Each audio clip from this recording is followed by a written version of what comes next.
وہاڑی میں دریائے ستلج ہیڈ اسلام آؤٹ فال میں سیلاب کی تباہ کاریاں جاری ہیں۔ تازہ ترین صورتحال جان لیتے ہیں دنیا نیوز کے نمائندے کامران حفیظ سے۔ ضلع وہاڑی 3 تحصیلوں پر مشتمل ہے: بورے والا، وہاڑی اور میلسی۔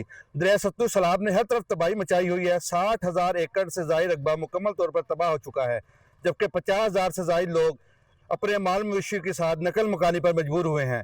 ابھی بھی 90,000 کیوسک کا ریلا گزر رہا ہے، جس کی وجہ سے متعدد بستیاں لکھا سلدیرہ، ساؤکا، میاں حاکم، مہرو بلوچ، میلسی سائفن، کرمپور، کالی شاخ اور بستی فرید شدید متاثر ہوئی ہیں۔ اگر بات کی جائے ہیڈ اسلام کی کیپیسٹی کی تو 2.5 لاکھ کیوسک سے زائد کا پانی آسانی سے گزر سکتا ہے۔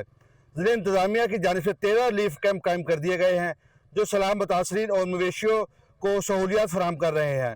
کمشنر ملتان رانا عامر کریم نے ڈی سی وہاڑی عمرانہ توقیر، ڈی پی او وہاڑی محمد افضل کے ہمراہ متاثرہ علاقوں کا وزٹ بھی کیا اور انہوں نے اداروں کو ہدایت جاری کی کہ فیلڈ میں نکلے ہر ممکن سیلاب متاثرین کی فرض شناسی کے ساتھ مدد کریں اور ان کے جان و مال کی حفاظت ہماری اولین ترجیح ہے۔